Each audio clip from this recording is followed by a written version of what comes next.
Mga kaibigan, sa araw na ito, inyong maririnig ang kwento ng isang nilalang na kapupulutan nyo ng aral sa buhay. Siya ay si Elaine.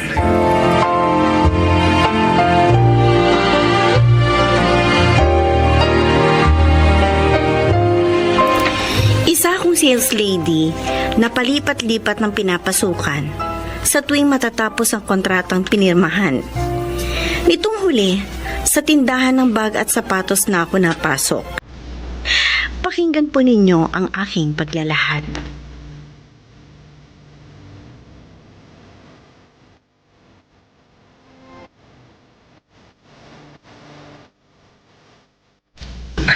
Miss Beautiful, saan ba rito mga belt bag nyo? Antipati ko to ha. Dun sir, sa number 6. Doon? Pwede mo ba akong samahan? Sir, number 1 itong kinatatayuan ninyo. Ayun lang ang 6 oh. Yun oh, tanaw dito. Uy, relax ka lang, miss. Bago ka rito, di ba? Kung bibili kayo, pwede ba? Yung bibili nyo na lang ang pansin ninyo. Wag ako. Nilapitan kita kasi ang aga-aga nakasimangot ka. Eh ano naman sa'yo? Mali yun. Dapat nakangiti ka sa mga customer para maengganyo silang bumili sa atin. Ay, ako nga pala si Alex. Ako ang anak ng general manager nyo dito. Si Ma'am Flora.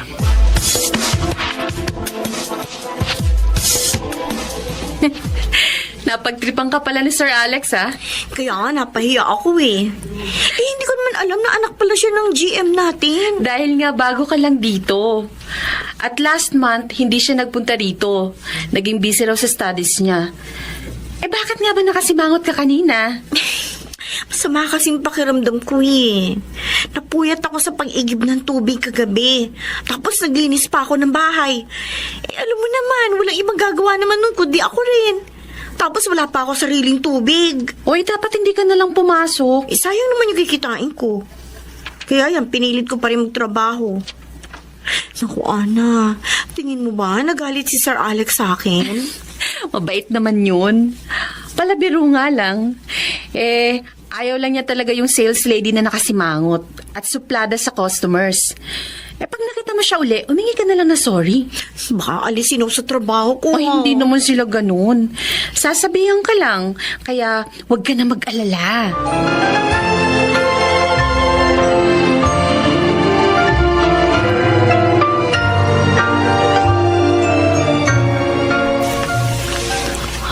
Ang ganda naman itong mga bagong dating na bag. Lalo na itong isang black na to. Ay, siguro bagay ito sa akin pag ginamit ko. Ay, naku. Kailan kaya ako magkakaroon ng ganito? Elaine, Ay. kumusta? Sir! Ay, sir, kayo pala.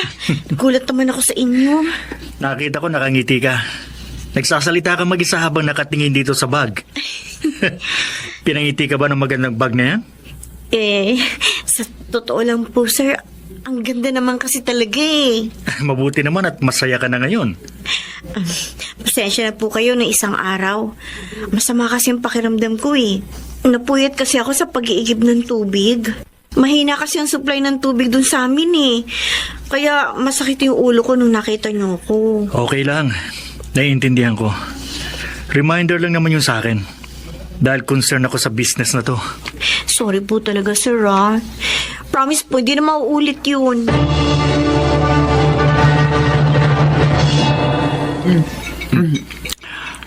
Alex, Ma. napapansin ko, kasundo mo na yung pinakabago nating sales lady, si Elaine.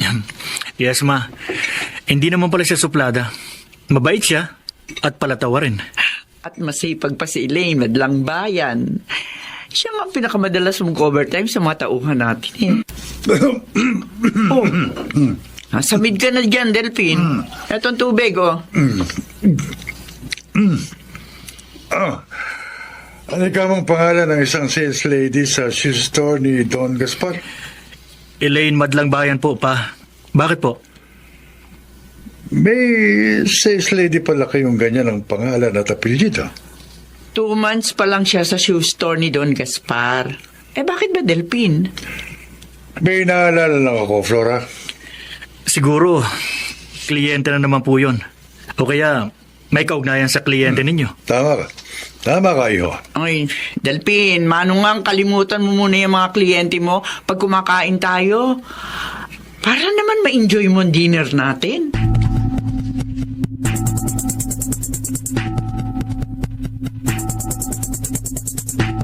Overtime na naman?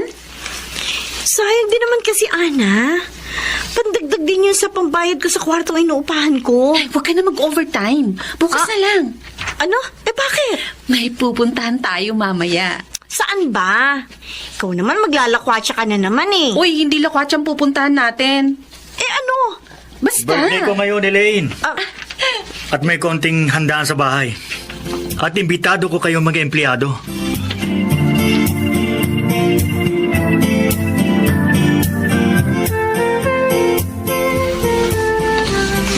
Delphin, kanina pa para malalim ang iniisip mo.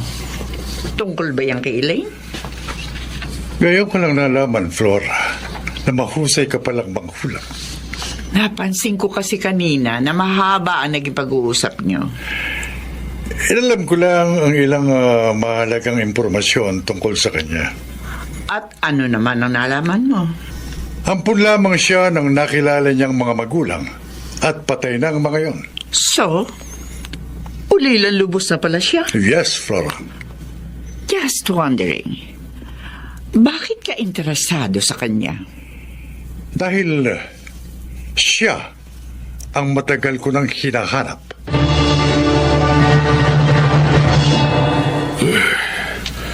Salamat sa pagdalaw mo, Delphin. Sana'y sinama mo si Flora. May meeting po siya sa mga empleyado ngayon, Don Gaspar. Pero nangako siya na dadalaw sa inyo bukas. Ganun ba? Salamat naman. Hindi niya pinababayaan ang aking negosyo. Ayaw niyang masira ang tiwala niyo sa kanya. Kumusta na ho ang pakiramdam ninyo?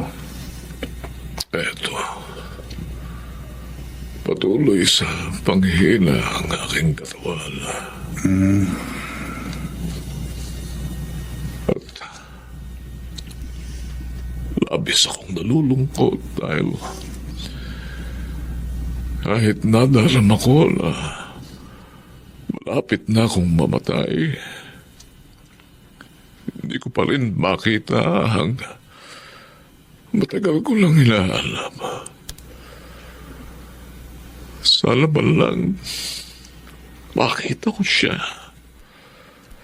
bago ko ipikit ang aking mga mata.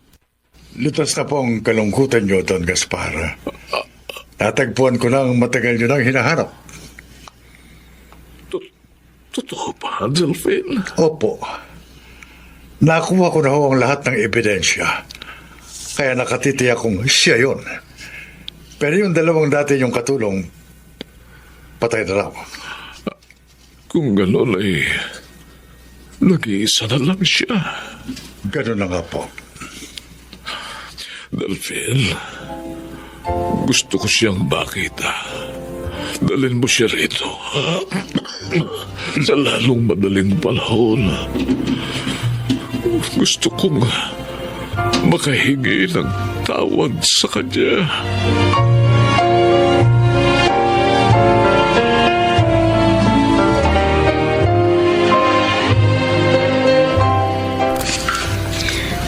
bakit niyo po ako ipinatawag kay Sir Alex, Attorney Delphine?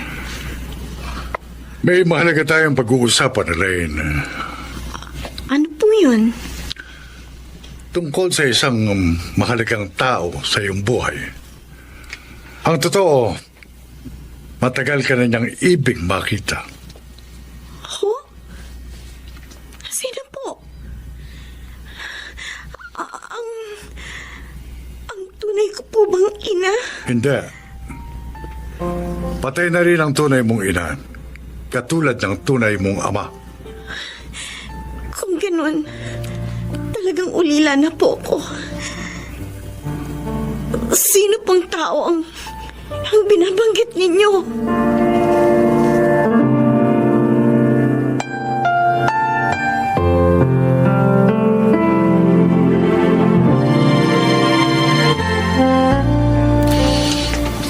Ana, bakit isinama mo pa rito sa inuupahan ko si Sir Alex? Siyang may gustong sumama rito, best friend eh. Totoo yun, Elaine. Dahil hindi ka pumasok ngayon. Gusto kitang makausap. Kung tungkol sa sinabi ng daddy mo, please lang. Huwag na natin pag-usapan yon. Elaine, si Don Gaspar ang mayari ng shoe store. Siya ang boss ni Mama at abogado naman niya ang papa ko. Ang pakialam ko. Bes, ang yaman ng lola mo. Siya naman ang dahilan.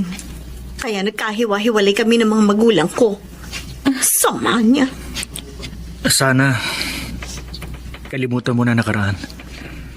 Dahil hindi mo na may babalik pa ang lahat. Matanda ng lolo mo.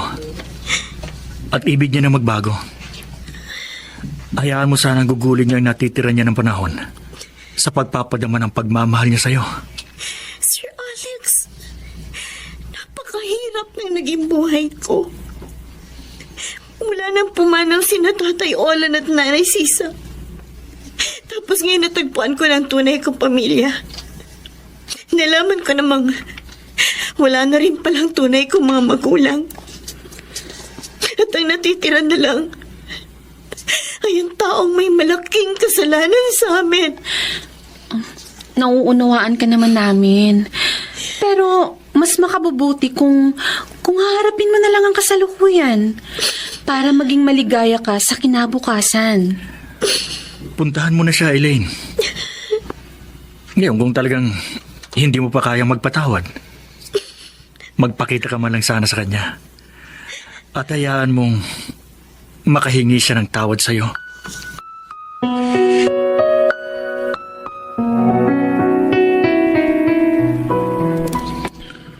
Ayaw niyang makita ko. Pasensya na po, Don Gaspar. Ginawa ko na po ang lahat ng makakaya ko pero ayaw niyang sumama sa akin.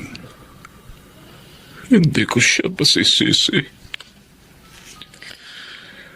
Napakalaki ng pagkakasala ko.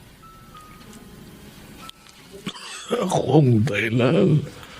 Kaya nagkalayo sina Romana at Alfredo. Ang mga tunay na magulang ni Elaine. At nang malaman kong nagdadalang tao si Romana, hinintay kong isilang niya ang bata. At si Elaine ngayon. At saka ko siya ibinigay sa mga katulong kong sina Sisa at Olan. At ano naman ang ikinamatay ng aking mga magulang? Elaine, mabuti naman sumunod ka. Ikaw pala si Elaine. Ang aking apo. Sagutin niyo ang tanong ko. Ano ang ikinamatay ng tunay kong mga magulang? Nabalitaan kong igilupo ng karamdaman ng iyong ama. At si Romana naman nasira ng bait hanggang sa pumalaw din ang aking anak. Kasalanan ko lahat, Elaine. Napakasama ko.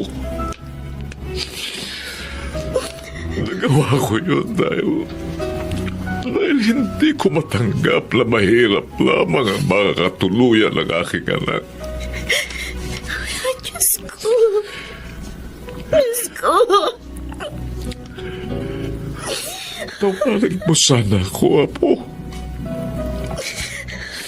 At hayaan mong sa natitira ko na lamang na panahon dito sa mundo, ay maituwid ko sa pamamagitan mo ang aking mga pagkakamali. Babangon ako. Don Gaspar, ano pong gagawin niyo? Luluhod ako sa iyo, Elaine, Apo. Don Gaspar, para patunayan sa iyong taus-puso ang paghingi ko ng kapatawaran, Apo. Huwag niyo pong gawin yan.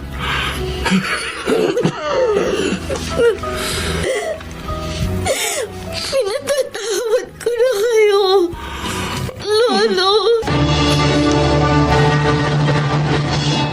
Yun ang naging simula ng pagbabago ng kalagayan ng aking pamumuhay at ang aking kaligayahan. Sana po ay inyong kinapulutan ng aral ang aking inilahad. Ako po, si Elaine, isang sales lady. At ito ang aking buhay. Mga nagsiganap, Chiquit del Carmen Amor, Jenaline de la Cruz, Maynard Landicho Jr., Susan Robles, Bobby Cruz, June Martin Legaspi. Naglapat ng angkop na tunog Jerry Mutia sa musika ni Buboy Salonga.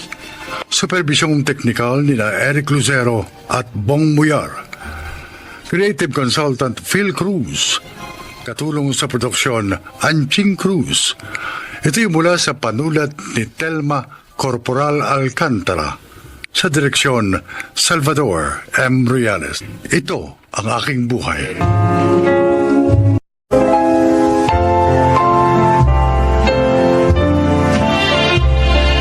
Mga kaibigan, pakinggan po natin ngayon ang isa pang natatanging kasaysayan na ilalahad sa atin.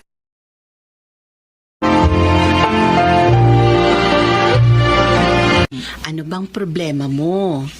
Sabihin mo, may lesson ba kayo na gusto mong ipa-braille sa akin? Para ma-review mo sa bahay. Wala po. Wala po, ma'am. Lahat naman po ng kailangan kong basahin. Na-braille nyo na po. Oh, kung gano'n na ng problema.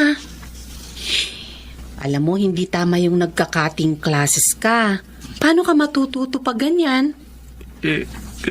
Kahapon pa po kasi ako sinisingil ng leader namin, ma'am. Kaso, wala naman po akong maibigay. Kasi, wala namang perang ibinibigay sa akin si nanay. Halika. Sabi niya kasi sa akin, may sakit si tatay. Wala po silang pera. Halika na. Ihahatid kita sa classroom mo. Pero, ma'am, nahihiya na po ako sa mga kaklase ko. Huwag kang mag-alala. Tutulungan kita. Bibigyan kita ng pambayad sa project nyo. Talaga po, ma'am. Maraming salamat po. Gusto ko naman po talagang pumasok eh. Kaso, yun nga po, wala akong pambayad sa project namin. Importante sa tao ang edukasyon. Lalo na sa tulad niyong may kapansanan sa paningin. Kaya sana, huwag niyong isusuko ang karapatan niyong matuto. Kahit na nga mahirap pa ang buhay.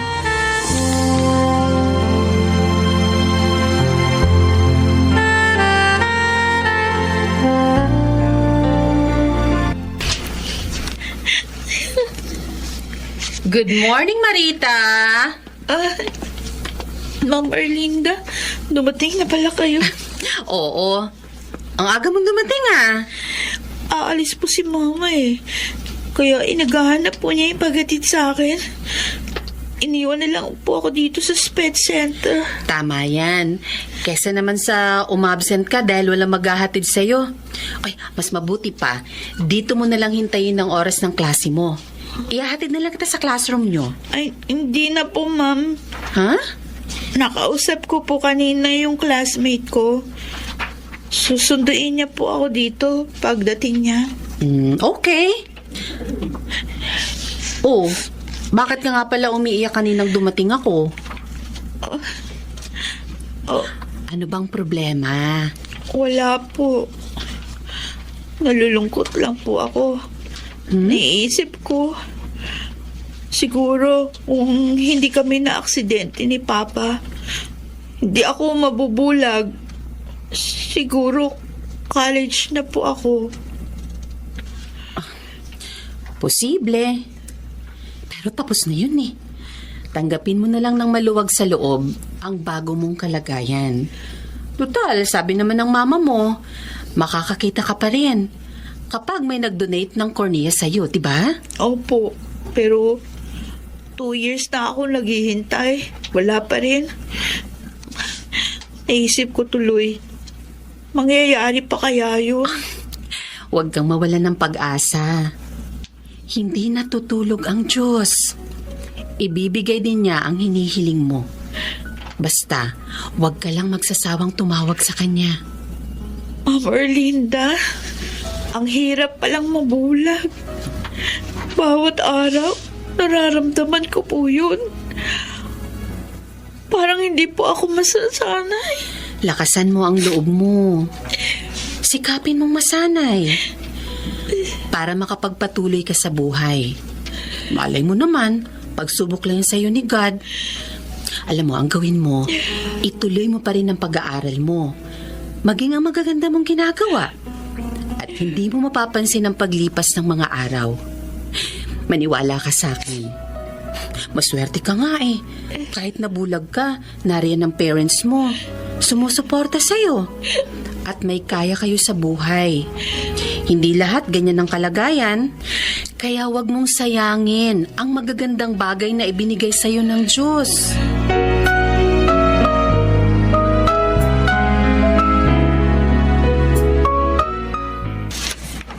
Kuya Wilson! Ay, hindi mo sinabing uuwi ka ng bansa? Nasalubong ka sana namin ni Daddy sa airport. Yan din ang sinabi ko sa kapatid mo kanina, Erlinda. At ulitin ko uling sinabi ko kay Daddy, gusto ko kayong surpresahin. Ikaw talaga? Oh, magtatagal ka ba rito? Ha? Kasama mo ba sina Hipag at ang mga pamangkin ko? Hindi, busy sila. Kaya 1 buwan lang ako dito. Ay, Talagang miss ko na kayo eh. Kaya kahit 1 buwan, nagbakasyon ako. Salamat naman at naalala mo pa kami. Dapat kasi doon na rin kayo ni Erlinda sa Amerika eh. Wilson, walang mag-aasikaso ng kabuhayan natin dito. Ayokong ipagbilim mga yun. at ako man, ayokong iwan ang pagtuturo ko dito, kuya. Maaari ka rin naman makapagturo doon. Mag-aaral ka nga lang ng konting panahon. Mas maraming nangangailangan dito sa akin. Ng mga may kapansanan sa paningin. Kaya mas gusto ko na rito. Pero maliit lang ang kinikita mo rito. Totoo yun. Madalas nga tinutulong pa niya yun sa mga mahihirap niyang O, estudyante. kita mo na. Okay lang po yun, Daddy. Ang importante, nakakatulong ako at maligaya.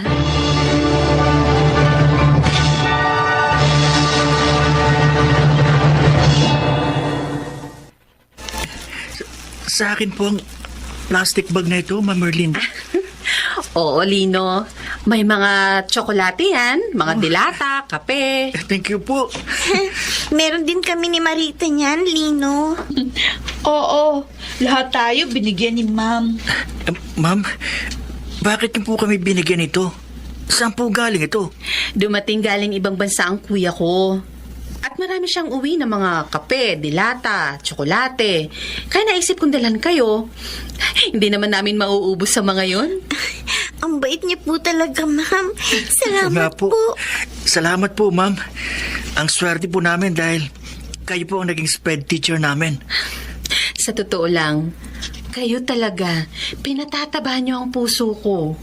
Totoo po yung mga sinabi namin, ma'am. Tama. Nga po. Kaya bagay talaga kay Ma'am yung tatanggapin niyang award. Award? Anong award? At saka, sino may sabing may tatanggapin akong award? Dumaan po dito kanina yung principal natin, Ma'am. At sabi po sa amin, next week daw po sa Teacher's Day, tatanggap po kayo ng award bilang Teacher of the Year. Congrats po, ma'am. Congratulations, ma'am. You deserve it.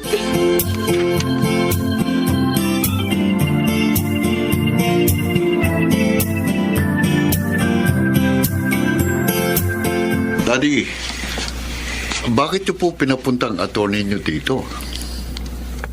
Gusto ko kasi, habang narito ka, ayusin ang kabuhayan ko sa inyong magkakapatid. Bakit naman po? Buhay pa naman kayo't malakas. Para maging maayos ang paglilipat ko sa inyo ng mga kabuhayang naipundar namin nang pumanaw niyong mami. Ayokong matulad kayo sa iba na pinag-aawayan ng kabuhayan hanggang sa makalimutan na ang pagiging magkadugo. Kaya habang malakas pa ako, iaayos ko na ito. Well, kayo pong bahala. Pero wala po dito si Kuya Brando. Nakausap po siya kagabi at alam na niya ang gagawin ko. Daddy, si Erlinde, baka maubos lang ang mamanahan niya sa pagtulong niya sa mga estudyante niya. Anak, mabuti ang ginagawa ng kapatid mo. Sabi nga niya, ang kanyang pagkakawang gawa ang siyang maghahatid sa kanya patungo sa langit. Isa pa, matalino si Erlinda. Hindi naman niya siguro hahayaang maging kaawa-awa siya balang araw.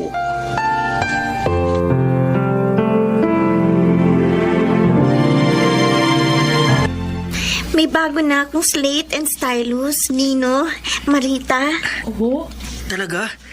Naibili ka na ng nanay mo? Hindi. Kapos nga kami. Paano ko mabibili, Ninay? eh, paano ka nagkaroon ng bagong slate and stylus? Oo nga. Binilhan ako ni Ma'am Erlinda. Nakita niya kasi, ginagamit ko pa rin yung slate ko, kahit sira na. Pagdating niyo kanina, iniabot lang niya sa akin to. Ang bait talaga ni ma'am. Lahat tayo tinutulungan niya. At saka matyaga pa siya magturo at pagpalakas ng loob sa atin. Oo, totoo yun. Kung alalahanin niya tayo, parang mga anak niya. Alam nyo, hindi ko makakalimutan si Ma'am Erlinda kahit pa gumraduate na tayo.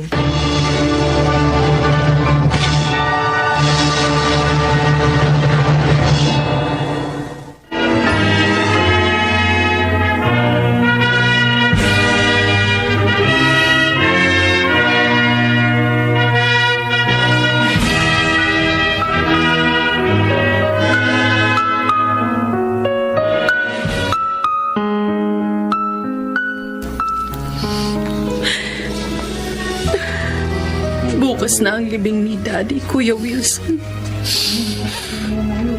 Parang hindi ko pa rin matanggap na iniwan niya na tayo. Ganon din naman kami ni Kuya. Kaya pala, inayos na niya ang kabuhayan niya sa ating tatlo. Dahil iiwanan niya tayo. Ngayon, nag-iisa na lang ako dito sa bahay na to. Kung gusto mo, sumama ka na sa amin ni Kuya sa Amerika. Gawin na lang nating bahay bakasyonan ng bahay na ito. Kikita ka rin naman doon sa Amerika. Makapagtuturo. At higit sa lahat, mababawasan ang lungkot mo dahil sa pagkamatay ni Daddy.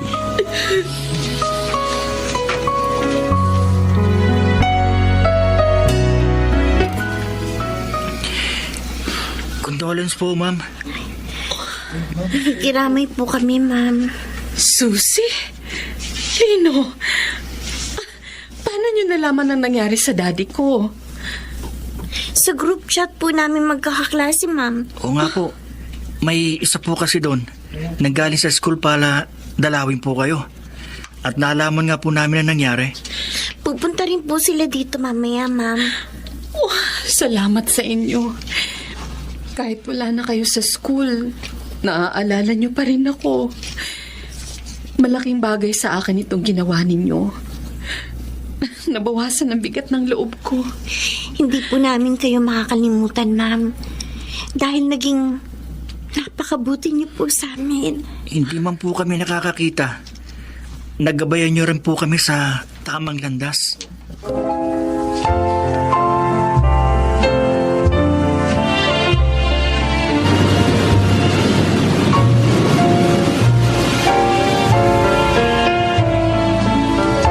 Mabuti naman, naka-video chat ka namin, Marita.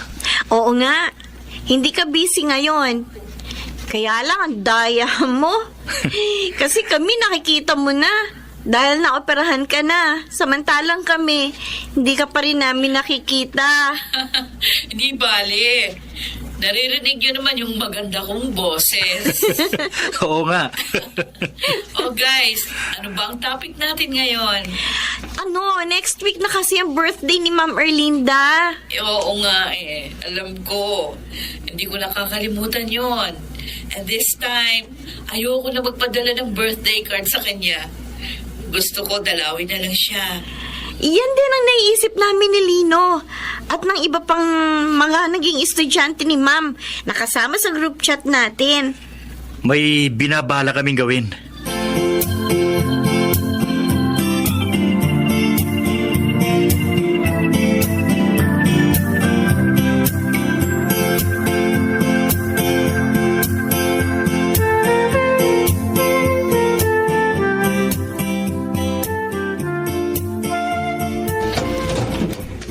Happy birthday to you.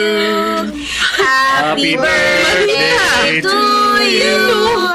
Happy birthday. Happy birthday. Happy birthday to Salamat. Happy birthday po, ma'am. Birthday, Ma'am! Salamat, Iha. Naku, ibang-iba ka na talaga ngayong nakakakita ka na. Siguro kung hindi po ninyo pinalakas ang loob ko, Ma'am, baka hindi ako ganito kaligaya ngayon. At ako naman, kung hindi niyo ako inihanap ng scholarship, malamang wala akong magandang trabaho ngayon. Naku, kayo talaga, pinaiiyak niyo ko. Salamat po sa lahat ng tulong, Ma'am. Hindi lang kayo basta naging SPED teacher sa amin. Naging kaibigan pa at pangalawang ina. Oo nga. We love you, Ma'am naman Erlinda. kayo. Tama yun, ma'am. Mahal ko rin kayo. Dahil itinuring ko na kayong mga anak ko. At hindi ko pinagsisisihan na ako'y naging bahagi ng buhay niyo bilang SPED teacher ninyo.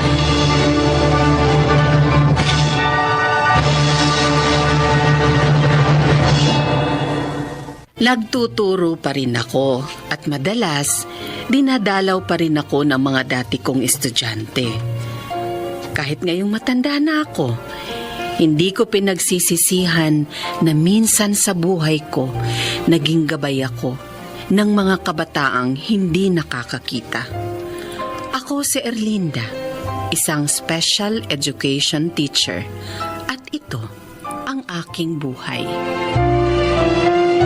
Narinig po ninyo ang isang magandang kasaysayan ng isang guro na kinapulutan ng aral sa buhay.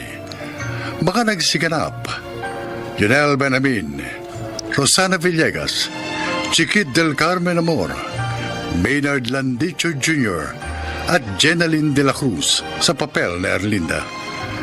Naglapat ng angkop na tunog Jerry Mutia sa musika ni Buboy Salonga. Supervisyong teknikal Bong Muyar at Eric Lucero. Creative Consultant Phil Cruz. Production Assistant Anching Cruz. Ito'y mula sa panulat ni Telma Corporal Alcantara. Sa direksyon Salvador M. Royales. Ito ang aking buhay.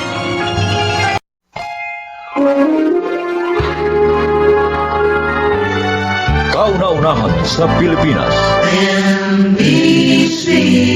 Manila Broadcasting Company.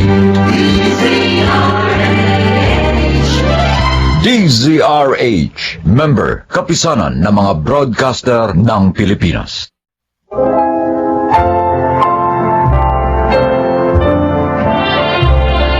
Magandang araw po mga giliw naming tagapakinig.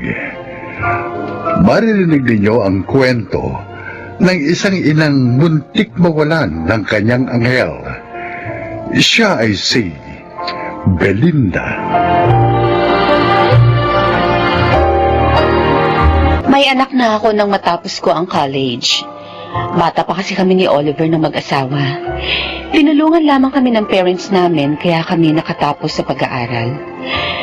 Masaya naman ang first 2 years namin, ngunit nagbago ang lahat. Lumitaw ang pagiging babaero niya. Kaya naman naghiwalay din kami, kahit na nga meron na kaming anak. Belinda! Halika na. Sabayan mo ako mag-almusal. Templado na itong kape mo. Nay, salamat po. Sino nga ako pala yung kausap niyo kanina sa telepono? Ang asawa mo. Bakit naman siya tumawag? Ang aga niya ng istorbo. Eh, naalala niya na 3 days na lang. Birthday na ng apo ko. Sabi niya, kukunin daw niya si Grace sa birthday ng bata. Ano? Oh, ang kapal naman ng mukha niya. Pinagbigyan ko na siya last year. Tapos gusto niya ngayon siya na naman ang kasama? Hindi, ayoko. Hindi ako papayag, Nay. Anak, pag-usapan niyo sana na mahinahon to. Hindi yun lagi na lamang kayo nag-aaway kahit sa harap ng apo ko. Kaya po ako nagagalit dahil selfish siya. Gusto niya lahat ng birthday ni Grace siya ang kasama ng anak namin. Samantala kung tutuusin, ako ang mas naghirap sa bata. Siya puro pambababae lang ang ginawa niya nung kasama pa namin siya. Ang sa akin lang, ha? Abay, maging mahinahon kayo. Lalo na pag nasa harap ng bata. Hindi magandang nakikita niya lagi nag-aaway ang mga magulang niya.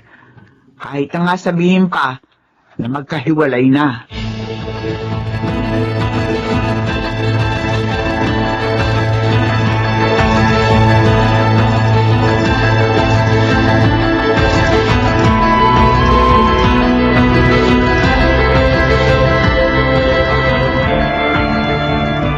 Han, tuloy na yung outing namin 3 days from now, ha? Sa Baguio yun.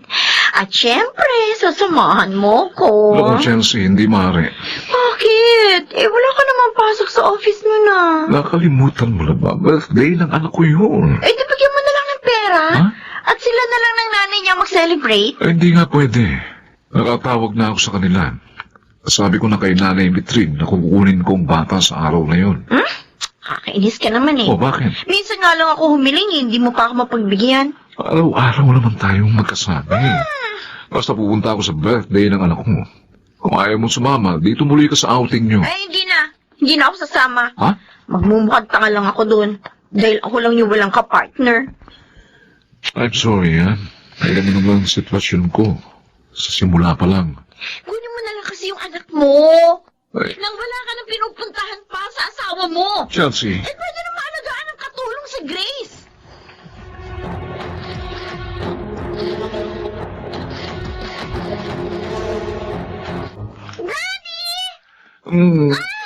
Grace, anak.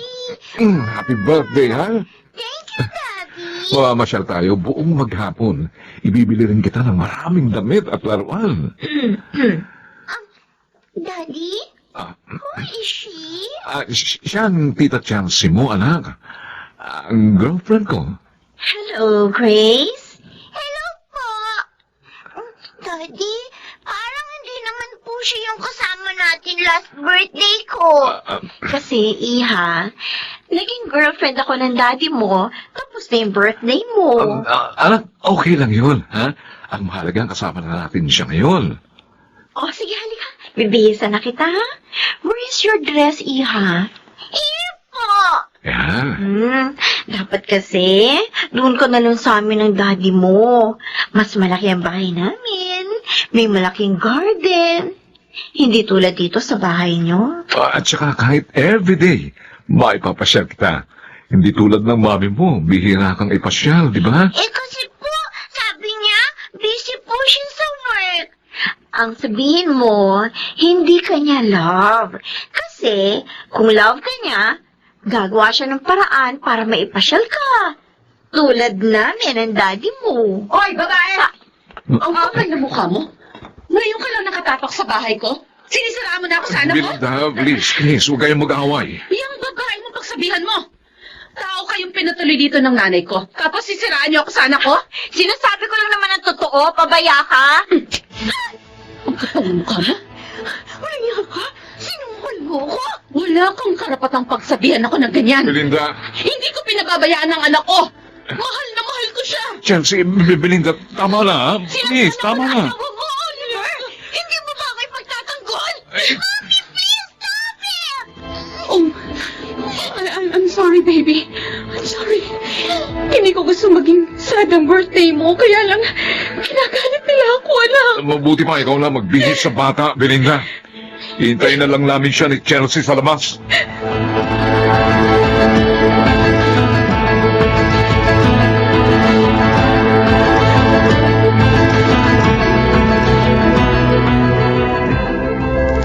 Anak, papasok ka na ba sa opisina? Opo, Dad. Bakit po? Tumawag kanina si Eva. Oh, Hindi ka raw niya makontak sa CP mo, kaya sa landline natin siya tumawag. ang babaeng yun ang kulit. Matagal na kaming break. Tumatawag pa rin. Ayusin mo na kasi ang buhay mo. Dad, Hindi yung kabi-kabila ang nobya mo.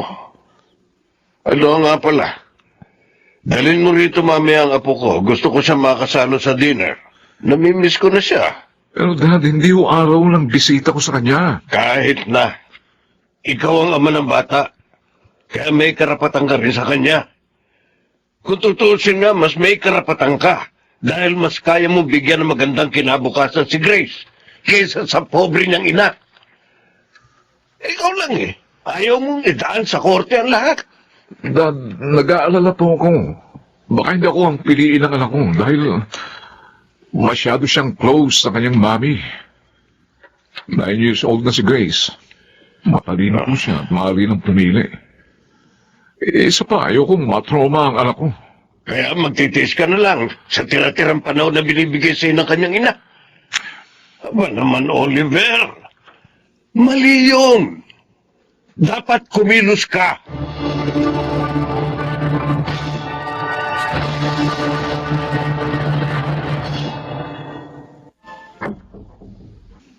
Go. Pawalan yun. Mukhang hindi magandang umaga mo, pinsan. Ay, ikaw pala, Kuya Nestor. May nangyari ba? Hindi maipinta mukha mo nang dumating ka sa office. Si Daddy, gusto niyang kunin ko si Grace kay Belinda. Malaking problema yan. Tiyak na hindi papayag si Belinda na mapunta sa iyong custody kay Grace. Kung ipipilit mo naman, baka maka-apekto rin yun sa pamangkin ko. Yun din nga ang sinabi ko kay Dad. Pero sabi niya, dapat daw kumilos ako. Si Tito Efren talaga. Pinaiiral na naman ang gusto niya. Dapat kasi pinsan, mag-usap kayo ng maayos ni Belinda. Itabi niyo ang galit niyo sa isa't isa upang makapagplano kayo ng maganda para sa inyong anak.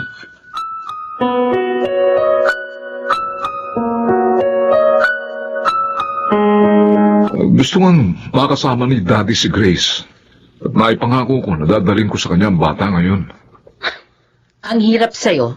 Sumagot ka kaagad nang hindi mo muna ako tinatanong. May lakad din kami nila inay. Ipapasyal namin siya. Di bukas niyo na lang gawin yun. O kaya sa makalawa. Belinda, ama ako ni Grace. At may karapatan din ako sa kanya. Hindi ko sinasabing hindi ka niya ama. Oh, Ang sinasabi ko lang, bago ka sana magpasya, konsultahin mo muna ako. Wala pagtatalo. Hindi na kayo nakita ng hindi nag-aaway. pasensya na ho. Kasi naman siya na eh. Oh, ako Sige na, anak. Pagbigyan na lamang natin sinabalaing Efren. Sa susunod na lamang tayo mamasyal. Kasamang apo ko.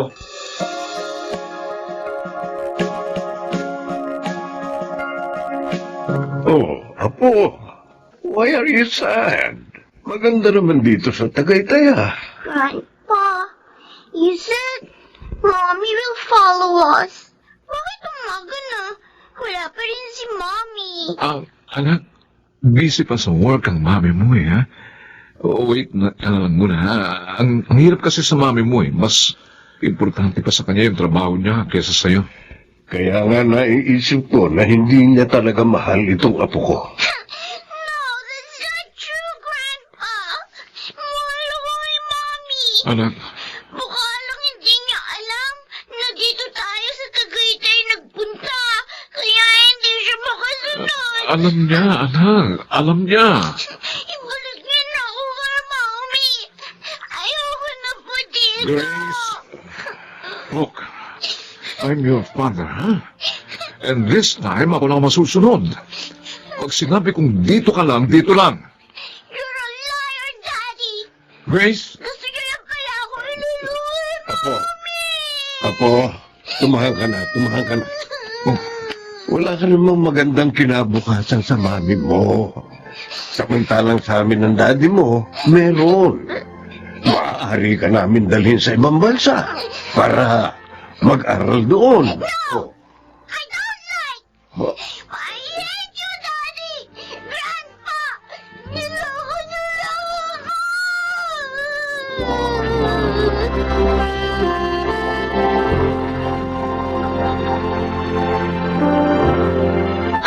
Nakita niyo na, Nay? Nakita niyo na? Manluloko talaga yung Oliver na yan. Inilayunan niya sa akin ng anak ko. Mahirap talaga siyang pagkatiwalaan. Anak, tinawagan mo na ba si Oliver? Opo, pero hindi ko makontak ang cellphone niya. Hindi rin daw pumasok sa office, sabi ng secretary niya. Oh, Nay, naisanita na lang anak ko. Sa bahay nila. Punta kaya natin? Ginawa ko na ho yun. Bago pa ako umuwi dito. Pero sabi ng katulong hindi raw umuwi sina Oliver at si Daddy Efren. Hindi nila alam kung nasan. Diyos ko, bakit naman sila ganun? May tumatawag sa phone ko. Si Kuya Nestor, ang pisa ni Oliver. Sige na, sagutin mo na, anak. Oo. Baka may maitulong siya sa atin. Hello? Kuya Nestor? Hello, Belinda. May problema, kaya ako tumawag. Talagang may problema, Kuya.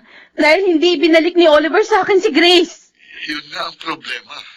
Si Grace kasi. Bakit? Anong nangyari sa anak ko, Kuya? Ano?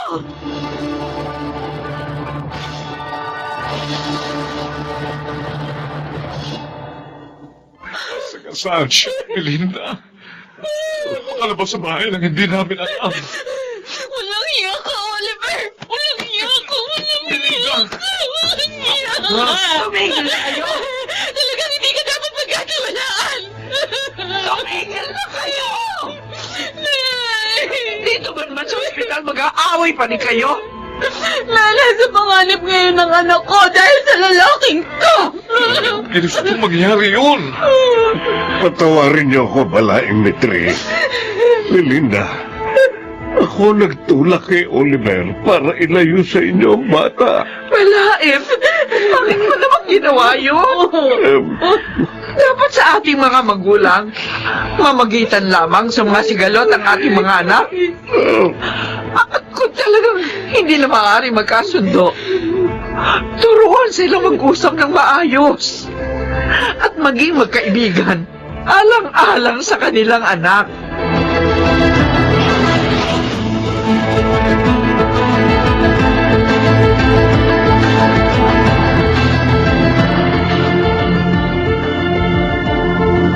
Belinda, kanina pa kita hinahanap. Narito ka lang pala sa chapel ng ospital. Anong kailangan mo? Ligtas na ang anak natin. Diyos ko, maraming salamat po. Sana, Salamat at dininig niyo ang panalangin. Belinda, sana mapatawad mo rin ako sa ginawa ko. At pangako, makikipag-usap na ako sa iyo ng maayos para sa ating anak. Ako man, Oliver. Sikapin ko makipagkaibigan na sa'yo. Huwag lamang mawala sa atin ng ating anak.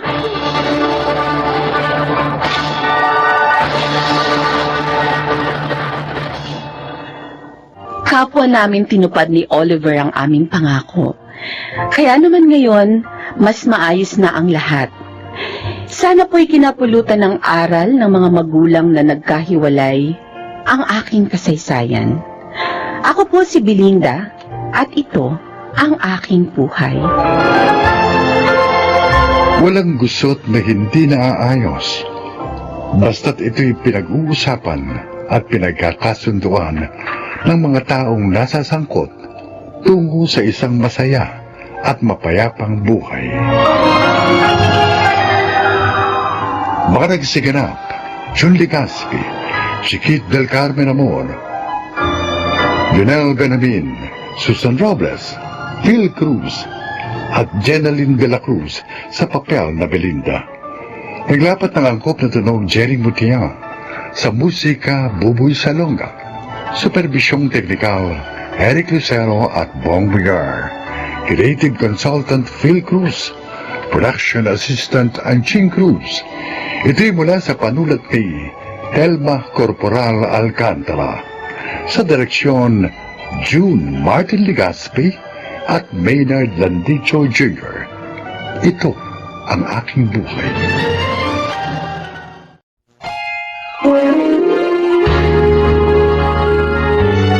Kauna-unahan sa Pilipinas. Manila Broadcasting Company. DZRH, member, kapisanan ng mga broadcaster ng Pilipinas.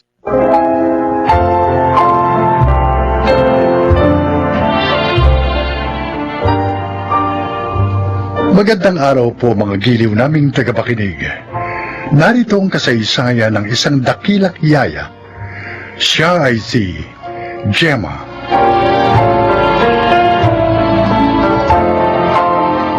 Bente anyos pa lamang ako na magtrabaho ako sa mga magulang ni Irene. Kaya naman ang ikinasal sila ni Paul, ay ako ang kinuha nilang yaya ng kanilang anak na si Ivy. Nanatili ako sa kanila dahil na rin sa pagkakasakit ng aking asawang, si Nardo. Nagustuhan mo ba ang pasalubong ko, Soren? Opo, Nay.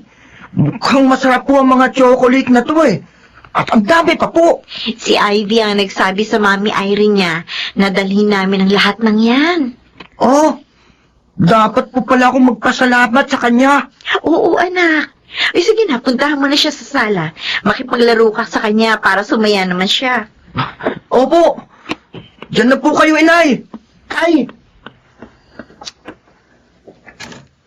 Oh, Gemma. Bakit mo ba sinama ditong alaga mo? Naawa ako, Nardo. Nagpilit siyang sumama nang malamang uuwi ako. Malulungkot lang daw siya sa kanila dahil sa palaging pag-aaway ng mga magulang niya. At hanggang ngayon pala, ganun pa rin sila. Sinabi mo pa. At ewan ko kung magbabago pa yun. Mangyayari yun kung pareho silang magbibigayan.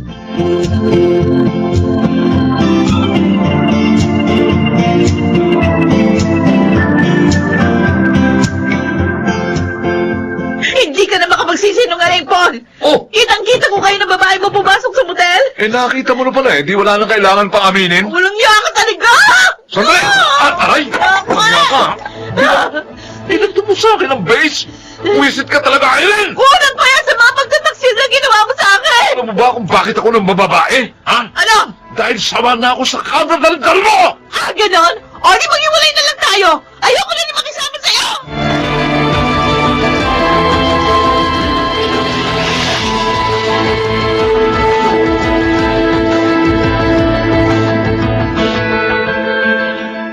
Irene, dinalan kita ng juice, oh, at ng paborito mong pastries. Oh, lalagay ko dito sa mesa, ha? Salamat. Napakawalang yaya, Gemma. Naging tapat ako sa kanya pagkatapos ito pang igaganti sa akin. Talaga bang hindi na kayo magkakasundo pa? Hopeless case na. Wala na. Pero, paano si Ivy? Magpapadala naman siya ng sustento para sa bata. Yun yung usapan namin. Ako naman, pupunta muna ako sa Hong Kong pansamantala para makamove on. Bibenta na rin namin ang bahay na ito. Si Ivy, saan siya titira? Eh, pareho naman kayong ulilang lubos ni Paul. Ayun nga sana yung papakiusap ko sa'yo. Sana, alagaan mo pa rin si Ivy, lalo na sa pag-alis ko. Pero, doon mo na lang sa inyo siya alagaan, ha? Ano? Sige na. Ikaw lang naman ang alam ko na pwede ko talagang pagkatiwalaan, eh. Pero huwag ka mag-alala. Dodoblihin ko yung sahod mo. At magpapadala din kami ng paggastos ni Ivy.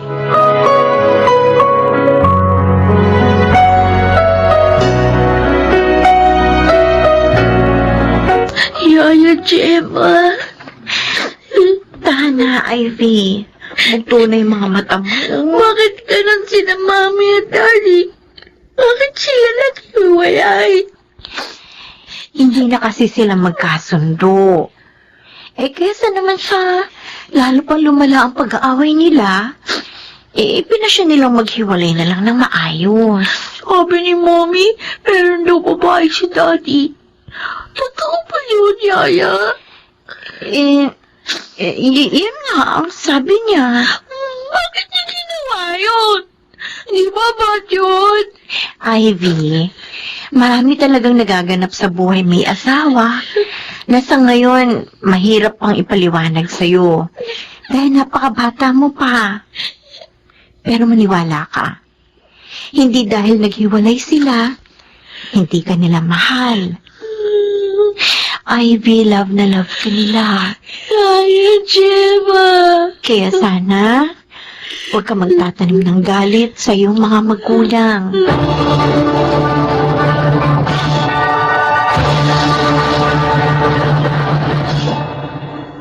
Oh, narito ka lang pala sa kwarto ni Ivy. Ano pang ginagawa mo dito? Tulog na naman yung alaga mo. May lagnat siya, Nardo. Ha? Pinainom mo na ba ng gamot? Oo, bago siya natulog. Gusto ko lang siyang bantayan nang matiyak ko na hindi natataas ang lagnat niya. Paano ko matutulog niyan? Dito na lang ako iidlip sa tabi niya. Sige na, magpahinga ka na. Samahan mo na doon si Soren.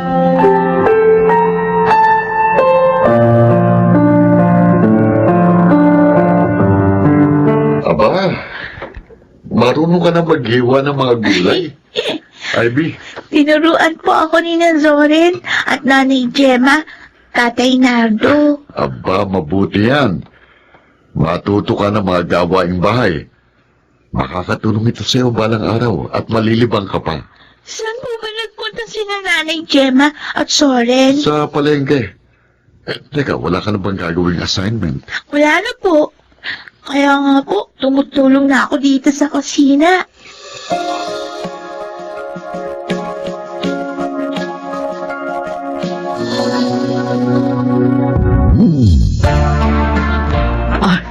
Nakalimutan ko. Birthday na naman pala ngayon ng anak ko. At maraming birthday na niya na hindi kayo nakakasama. Nakikita naman niya kami sa video call.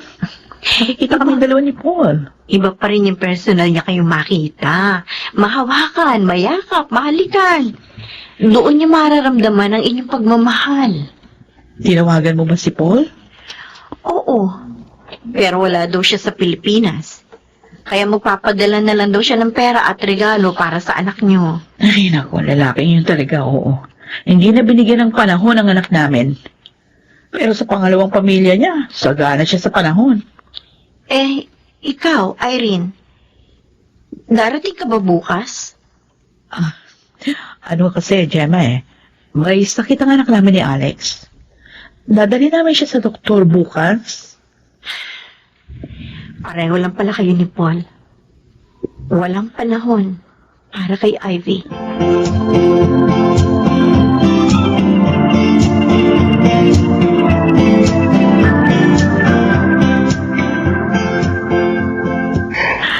Ivy, congratulations. Graduate ka na sa high school ngayon. Oo nga, Soren.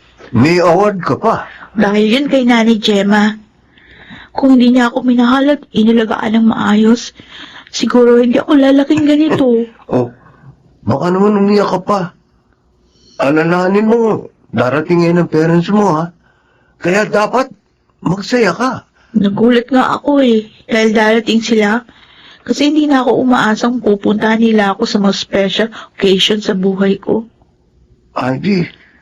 Sanay na akong wala sila, Soren. Pero hindi ako masasanay pag wala si Nanay Gemma.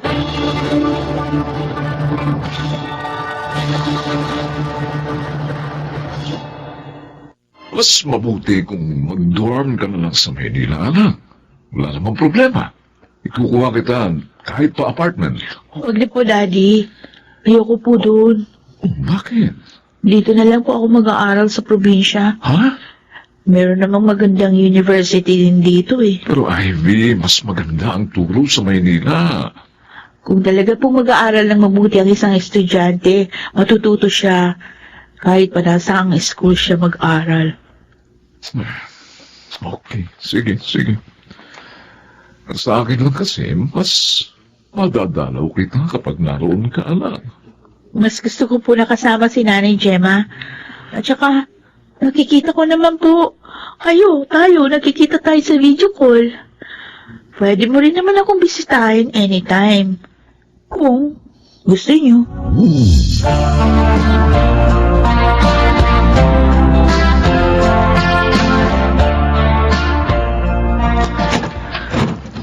Zoren, nandito na ako. Oh, eto na pala si Ivy. Ang bilis mo ah. Oo, nagmamadali ako nang matanggap ko yung text mo. Sinabi mo may sakit si Nanay Gemma. Ikaw naman, Soren. Dapat hindi mo na tinext si Ivy. Nagmadali tuloy yung tao. Magtatampo ho ako kay Soren pag hindi niya ako tinext. Mahalaga po kasi sa akin na alam ko yung kalagayan niyo, Nay. Kita nyo na. Sobrang alalang-alala po sa inyo yan. Medyo nahilo lang ako. Sobrang pagod lang siguro. Kasi naman, masyado kayo masipag. Magpahinga kayo at mag-relax din. Oh, yan na, Nay. Hindi lang ako nagsabi niyan. Pati ng anak niyong babae. Ayoko po kasi may mangyayaring masama sa inyo. Dahil kayo po, ang pangalawa kong ina. Masaya ako, Ivy. Dahil sa pagmamahal at panahong ibinibigay mo sa akin. Alam mo, napunan mo ang pananabik ko sa anak ng babae.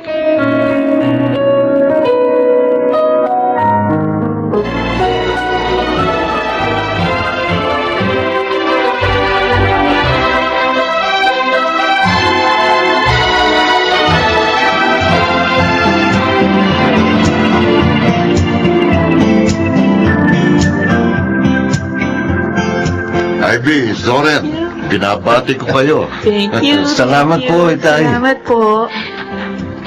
Congratulations sa inyong dalawa. Lagi sana kayong magmahalan at mag-unawaan. Tatandaan po namin yan, Inay. Kasi kayo po ni Tatay Nardo ang magiging ehemplo namin sa aming pagsasama ni Zoe. Napakasaya ko, Ivy. Dahil ngayon, talagang anak na kita. Dahil manugang ka na namin. Oh, ako rin po, Nanay. Masaya ako. Pinakaway na tayo na Balaing Irene at Balaing Paul. Lumapit na tayo doon. Ano?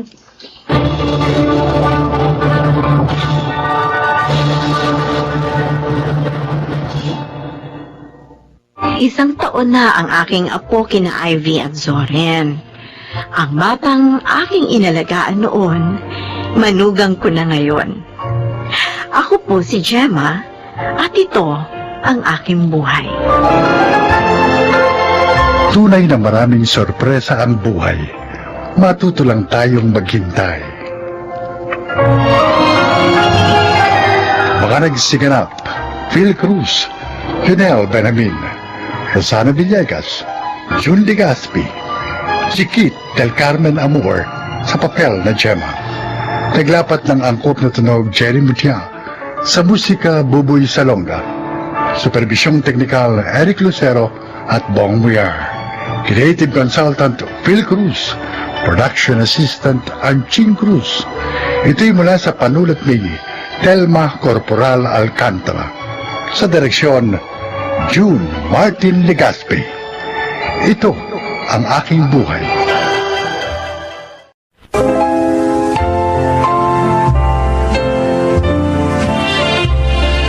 Mga kaibigan, pakinggan po natin ngayon ang isa pang natatanging kasaysayan na ilalahad sa atin ni Mario.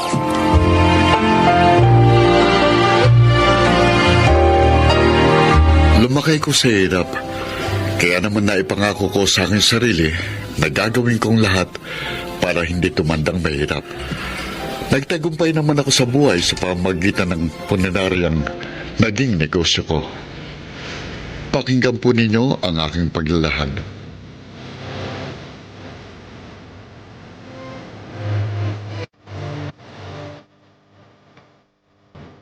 Kumusta, Mario? Ay, okay naman, Wilma. Maganda pa rin takbo ng punerarya ko.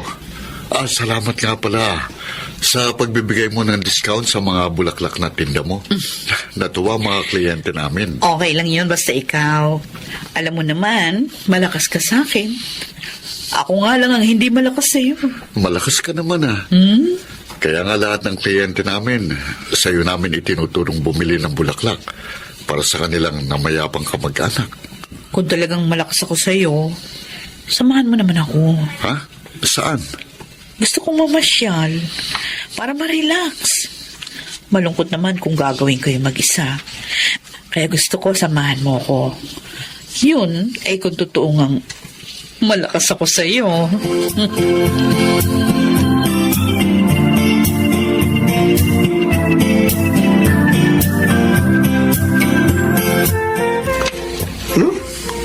Uwi na tayo? Himala. Ano nangyari? Ang aga nating uwi. Magre-relax tayo. Ayos yan Sasamahan nating mamasyal si Wilma. Ano? Ba't sasama mo pa ako? Yak naman ikaw lang ang gusto makasama ng babaeng yun Dahil dead na dead yun sa'yo. Kaya nga isasama kita para hindi ako mapikot. Ginawa mo pa akong tagabantay. Huwag ka na magreklamo. Libre naman yun. Di ka na.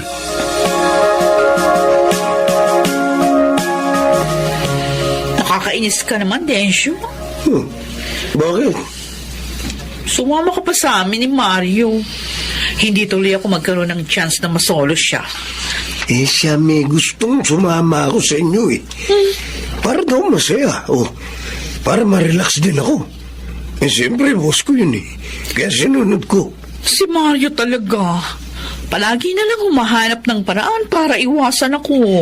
Ba't kasi pinipilit mo ang sarili mo sa kanya O bakit? Narito naman ako Binata rin tulad ni Mario. Sa akin, konting lambing lang. Bibigay na ako agad sa'yo. Hindi kita type ano? Joke na nga. Ito naman, nagbibiro lang Pikon na.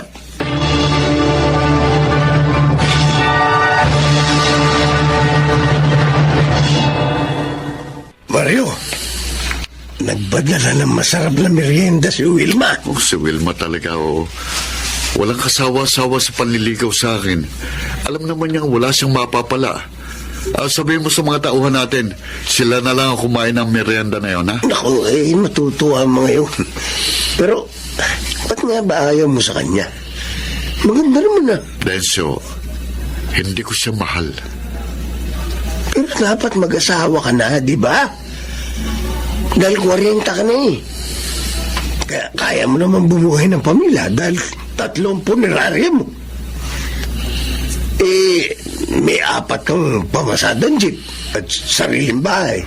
Oo nga, maginhawa na ang buhay ko ngayon. Malayo na sa kahirapang naranasan ko nung araw.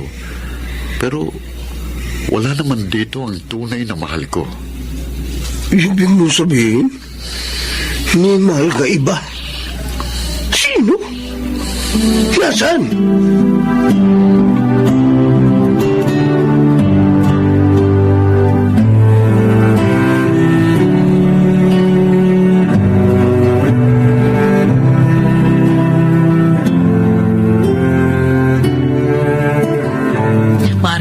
Salamat ha.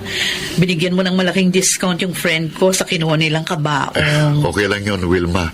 Nakita ko naman na kailangan nila ng tulong Ay, siya nga pala. Pinagluto kita ng paborito mong ulam. Ha? Ito nga dala ko, Organic lahat yan. Gulay tsaka yung inihalo ko. Organic din ang bigas. Sana magustuhan mo. Wilma, hindi ka na dapat nag-aabala pa Masaya ako sa ginagawa ko. Hayaan mo na lang ako. Pero ayokong umasa ka. Hindi mo naman ako pinaasa. Huwag kang mag-alala. Pag may nobya ka na, titigil din ako.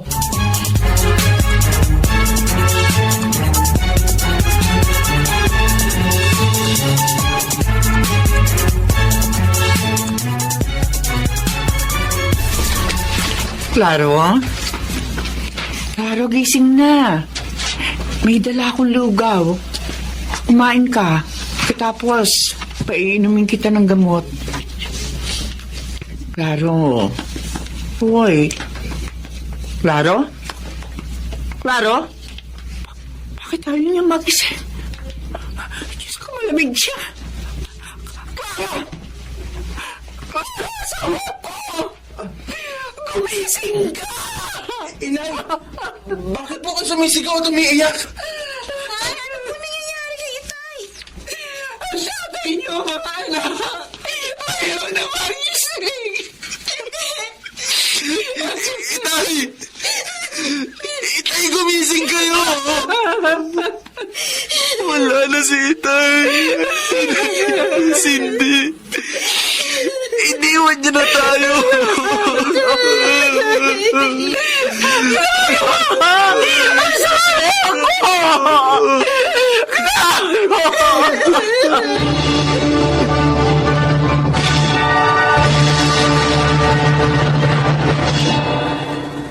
Kayo bang mga anak ng namatay? Opo, sir. Ano ba pangalan niyo? Ako po si Arjo. Panganay po ako. Arjo. Ako naman po si Cindy. Bunso po. Ulila na ba kayo sa ina? Hindi po. Buhay po pong nanay namin. May kinausap lang po siya na tutulong sa amin. Teka, nasa ng bangkay ng tatay niyo? Nasa loob na ba? Ayan po. Sabi po kasi ng tawa ninyo, kausapin mo muna daw po kayo. Hindi. Ang bangkay. Si Kuya Claro? Kilala niyo po ang tatay namin? Oo. Kaibigan ko ang tatay niyo. Isang mabuting kaibigan. Mahigit 20 years na kami hindi nagkikita. Siyang laging tumutulong sa akin noon kapag may problema ako. Mabait po talaga ang tatay namin, Totoo yan. sir. Totoo. At nakakalungkot na sa ganito kalagayan ko pa siya nakita. Pagdating ng nanay niyo, sabihin niyo na wala na kayong babayaran dito sa punerarya ko. Tulong ko na ito sa inyo, lalo na kay Kuya. At sabihin niyo rin sa nanay niyo, gusto ko siyang makausap.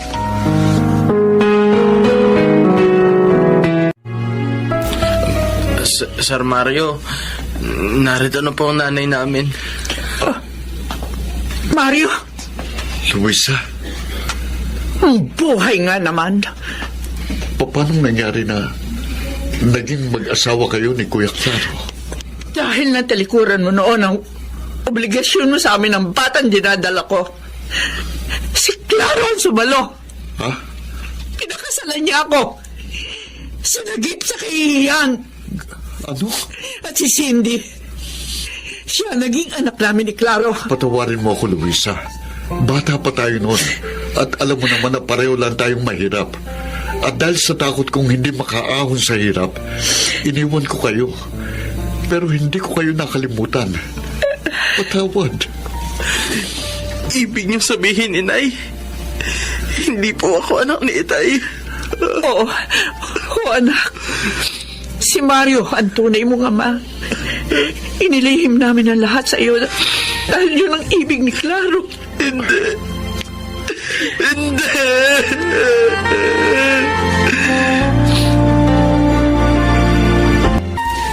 Ibig mo sabihin, Mario? Kaibigan mo matalik yung namatay? At inari ng anak ang anak mong lalaki? Oo, Densyo. Naduwag ako sa aking obligasyon, kaya ginawa ko yun kay Luisa. At natakot ako na lalo kaming maghirap. Kaya iniwan ko siya na nagdadalang tao. At yung dalagita, anak na ni Luisa yun, nung kaibigan mo? Oo. Masalimot pala ang buhay mo, pare. Si Luis ang dahilan. Kaya kahit maginhawa ng buhay ko, hindi ako nag-aasawa. Dahil mahal ko pa rin siya. Hindi ikaw naman ngayon ang tumayong ama sa anak niya. Doon sa anak niya kay Claro. Yun talagang gagawin ko. Tanggapin lang nila ako.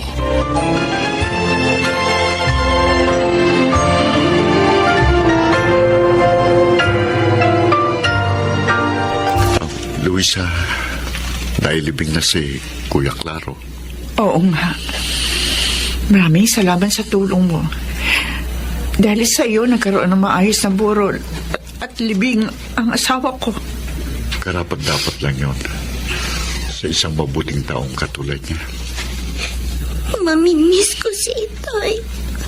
Cindy, handa akong maging pangalawang ama mo kung papayag lang kayo. Ano? Alam kong napakaaga pa nito, pero alam ko rin maunawaan ako ni Kuya Claro. Luisa, gusto kong malaman mo na kayo ng ating anak ang dahilan ng pagsisikap ko. At hanggang ngayon, mahal pa rin kita. Mario. Sana bigyan mo ko ng pagkakataon na makabawi sa mga pagkukulang ko sa inyo. Pagkatapos ng pagpapabayaan niyo sa amin, gusto niyo patawarin namin kayo agad. Mahalin, hindi niyo mabubura sa puso namin ang kabutihan ni Itay. Alam ko yun, anak. At hindi ko buburahin sa puso yung alaala ni Kuya Claro. Ang pakiusap ko lang, bigyan niyo ko ng pagkakataon na makasama kayo. At kung hindi man mangyari yun ngayon, handa akong hintayin ang tamang panahon.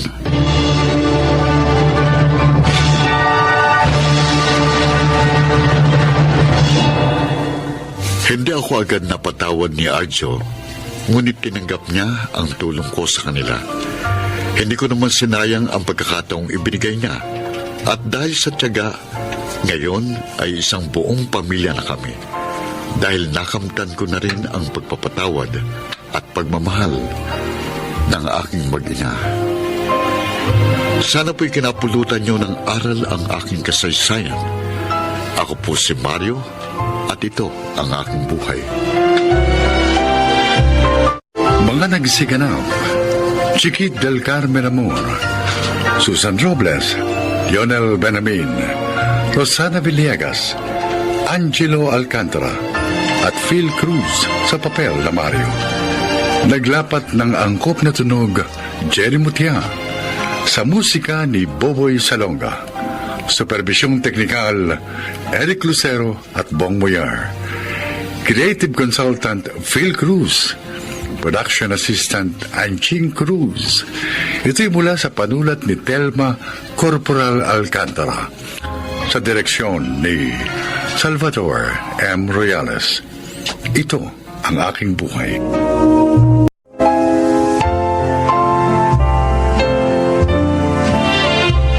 Magandang araw po mga giliw naming tagapakinig. Narito ang isang natatanging kasaysayan na kapupulutan nyo ng mga aral sa buhay. At ito ay ilalahad sa atin ni Lynette. Isa akong tour guide. Masaya ang aking trabaho dahil naman kumikita na ako, nakakapamasyal pa. Pakinggan po ninyo ang aking kasaysayan.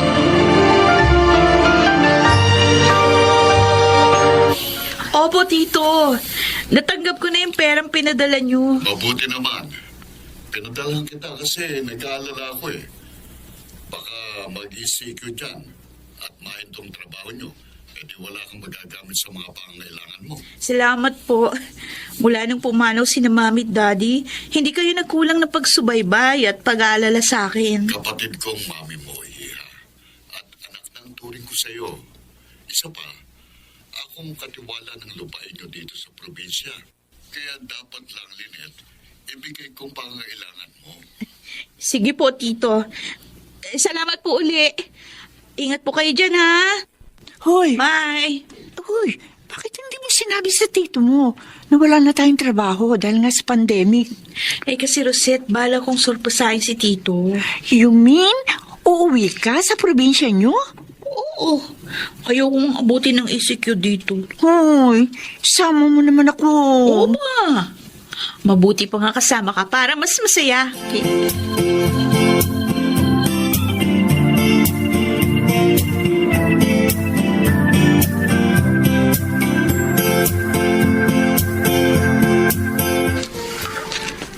Mabuti pala nagpunta ako rito. Kung hindi, may iwan pala ako sa pansitan.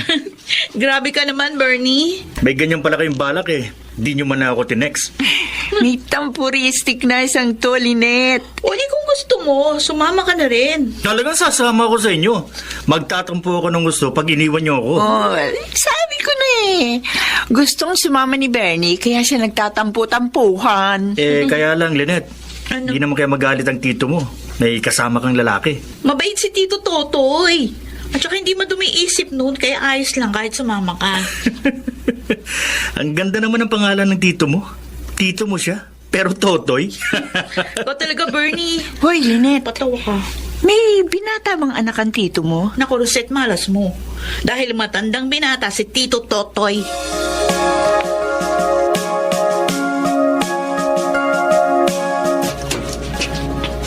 Surprise! Aba, Lynette. Hindi mo sinabing uuwi ka. Talagang sinadya ko po yung tito dahil gusto ko kayong sorpresahin. Matagal na kasi tayong hindi nagkikita. Kaya naisip ko, dito na lang ako mag-spend ng ECQ. Ganun ba? Opo. Ay, kasama ko nga pala yung mga kaibigan ko, si Bernie at saka si Rosette. Magandang hapon po. Ay, sir. Good afternoon po. Magandang hapon din sa inyo. Tito na lang din ang itawag niyo sa akin, total naman. Mga kaibigan kayo nitong pamangkin ko. Oh, see guys, sabi ko na sa inyo, mabait ang tito ko. Kaya wala kayong dapat alalahanin.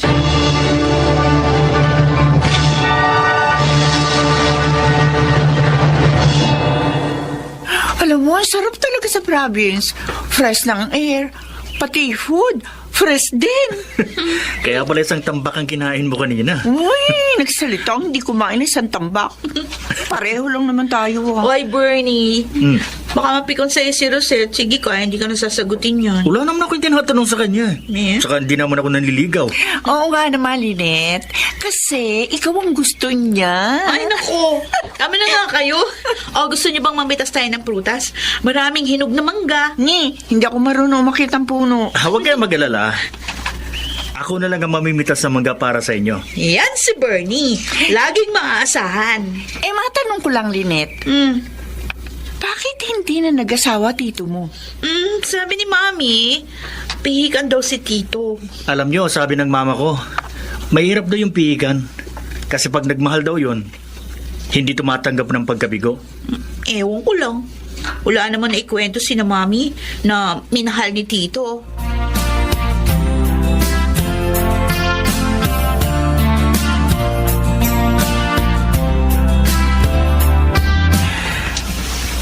Pangalawang gabi na namin dito kina Lynette. Pero hanggang ngayon, namamahay pa rin ako. Hirap pa rin ako makatulog. Lalabas muna ako ng kwarto. Magpapahangin ulit ako katulad kagabi. Ay, katulad ng dati, ang tahimik pa rin dito. Mga kuliglig lang ang maririnig. Malayong malayo sa buhay namin sa lungsod. Na kahit gabing-gabi na, maingay pa. Malamang sina Lynette at Rosette, madali nakatulog ang mga yun.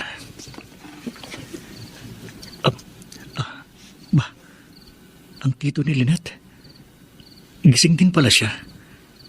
Saan kaya siya pupunta? Teka.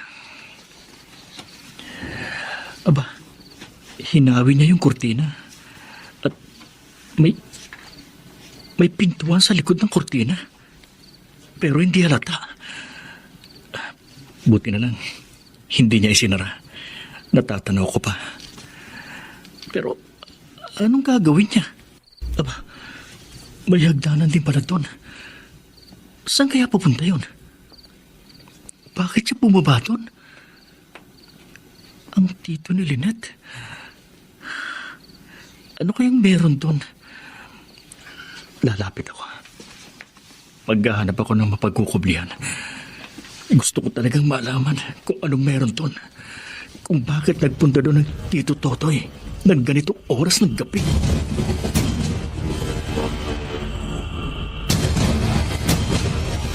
Hindi ko alam na may sikretong daanan dito, Bernie. Kasi matagal na akong hindi nagpupunta dito. Baka naman basement yun, Lynette. Pwede.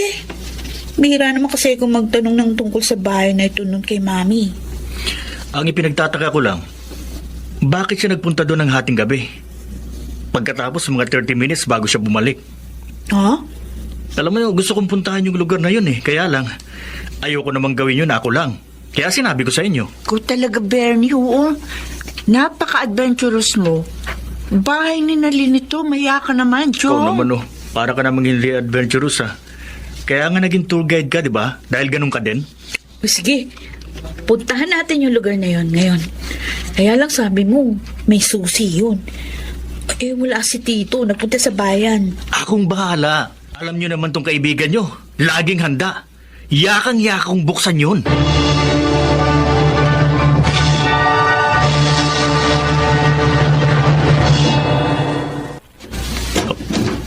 Lynette, Rosette, tingnan nyo ang nasa maliit na kwartong ito. Oh, isang babae, Lynette. Tsaka mukha siyang buntis. Oh, sino kayo? Ako si Lynette. Pamangkin ni Tito Totoy. Bakit narito ka nakagapos? Si Mang Totoy? Masama siya. Sino ka ba? At bakit ka nagsasalita ng ganyan sa tito ko? Ako si Ana. Binukot ako ng tiyo mo. Ha? Dahil hindi ko tinanggap ang kanyang pag-ibig. Diyos ko. Si Tito? Nagawa niya yun? Oo. Ang sama niya. Walang hiya. Paulit-ulit niya akong pinagsamantalahan. Oh my God. Kung ganun, ikaw ang pinuntahan dito ni Tito Totoy kagabi? Oo. Nagpunta siya dito kagabi. Yung dinadala mo, si Tito ba ang... Oo. Bunga ito ng kahayupan niya. Maawa kayo. Tulungan niyo ako makalabas dito. Tsak na hinahanap na ako ng tatay ko.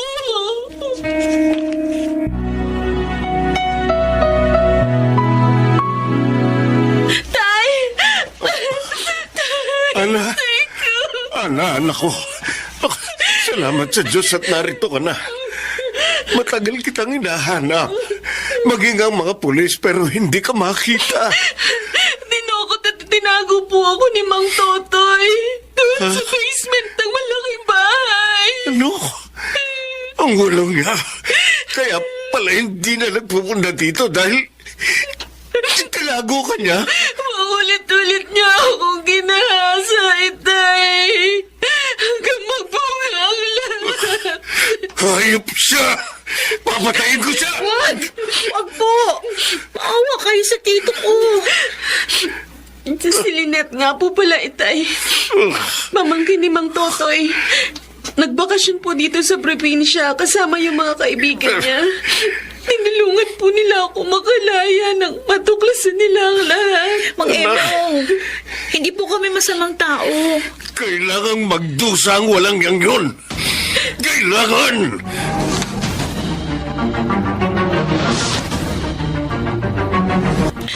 Tito, bakit? Bakit niyo ginawa yun? Ha? Anong ibig mo sabihin, Lynette? Alam ko na po ang lahat. Ang pagdukot at panggagahasa niyo kay Ana. Lynette? Hindi kayo dapat gumawa ng ganun. Sinira niyo ang buhay niya. Patawarin mo ako. Mahal na mahal ko si Ana. Pero sa kabila ng maraming beses na pagsasamantala ko sa kanya, ayaw pa rin niyang pakasal sa akin. Kaya ayoko siyang palayain. Dahil sa ginawa niyo, makukulong kayo niyan.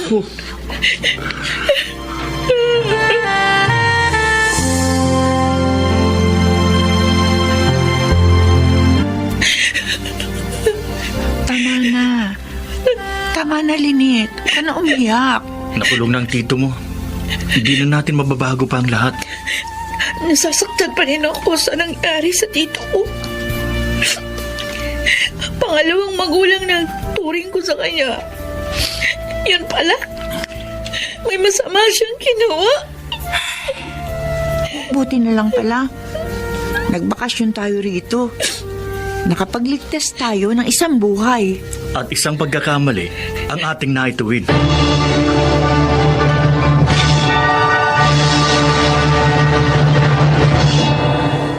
Ilang taong nakulong si Tito. Nalulungkot pa rin ako sa nangyari sa kanya. Subalit alam ko rin na kailangang panagutan niya ang kanyang kasalanan. Sana po ay kinapulutan ninyo ng aral ang aking inilahat. Ako po si Lynette at ito ang aking buhay. Walang lihim na hindi nabubunyag. Lalabas at lalabas din ang katotohanan.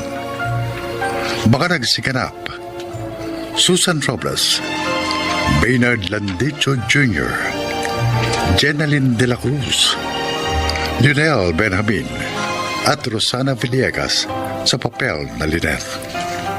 Naglapat ng angkop na tunog Jerry Mutia sa musika ni Buboy Salonga. Supervisyong teknikal Eric Lucero at Bong Muyar. Creative Consultant Phil Cruz. Production Assistant Anjing Cruz. Ito'y mula sa panulat ni Telma Corporal Alcantara. Sa direksyon Salvador M. Royales. Ito ang aking buhay.